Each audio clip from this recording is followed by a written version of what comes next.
In 1985, Robert Sternberg presented a theory that has piqued the interest of various people, a theory concretizing something that has baffled the minds and wrenched the hearts of many: love. He called it the triangular theory of love, as it's best explained in the form of a triangle, but it's more commonly known as Sternberg's theory of love. In the context of interpersonal relationships, there are three components of love: intimacy, passion, and commitment. According to the theory, intimacy is the feeling of attachment, closeness, and connectedness. Passion, on the other hand, is the fiery depth and intenseness you experience when you like someone, encompassing the drive connected to both romantic and sexual attraction. The third component, commitment, ties the other two together, as it encompasses short-term and long-term decisions to remain with one another and plan for the future. According to Sternberg's theory of love, there are 6 forms of love, which are combinations of the 3 components previously described. 1. Non-love. Non-love is merely the absence of all 3 components. This basically characterizes the majority of our personal relationships, which consists of simple, casual interactions. It could apply to your acquaintances or people you're not particularly attached to. 2. Friendship. Friendship exists when only intimacy is present. This is the set of feelings you experience without the intense passion or commitment of romance. It can, however, be a route for other forms of love to manifest from. 3. Infatuated love. Infatuation occurs when passion is present and both intimacy and commitment is absent. Crushes fall under this category. Solely sexual relationships are also included, as they're only bounded by carnal desires and nothing more. This is the most common root of romantic love, as it's believed that intimacy develops over time, but if neither intimacy nor commitment develops, this type of love can fizzle over time. 4. Empty love. An example of empty love is an unhappy marriage, where intimacy and the flames of passion for your partner is gone.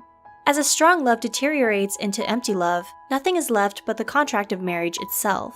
It's characterized by the absence of intimacy and passion, despite the presence of commitment. Arranged marriages, on the other hand, can start out as empty loves, but can develop into other forms of love over time.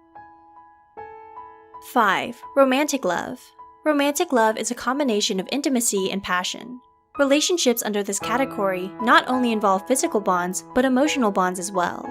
This is one of the most common stepping stones to married life. However, it lacks commitment.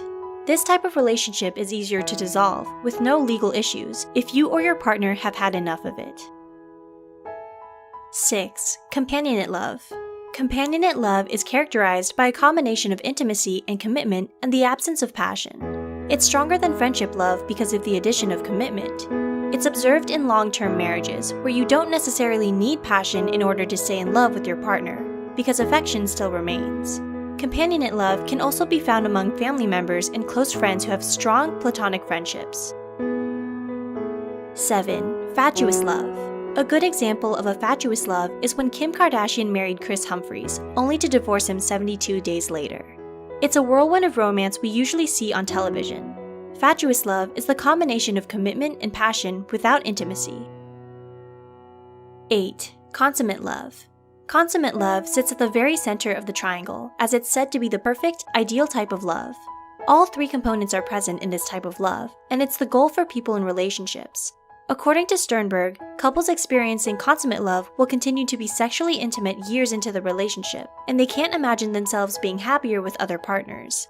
They work through their difficulties and find delight in their relationships. However, Sternberg cautions that maintaining this relationship is harder than achieving it and is not a permanent form of love.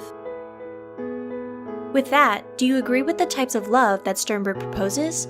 What other factors do you think affect a relationship? Do you think the 6 forms of love are global, or is there a subjective perspective for every couple? Feel free to share your thoughts in the comments below.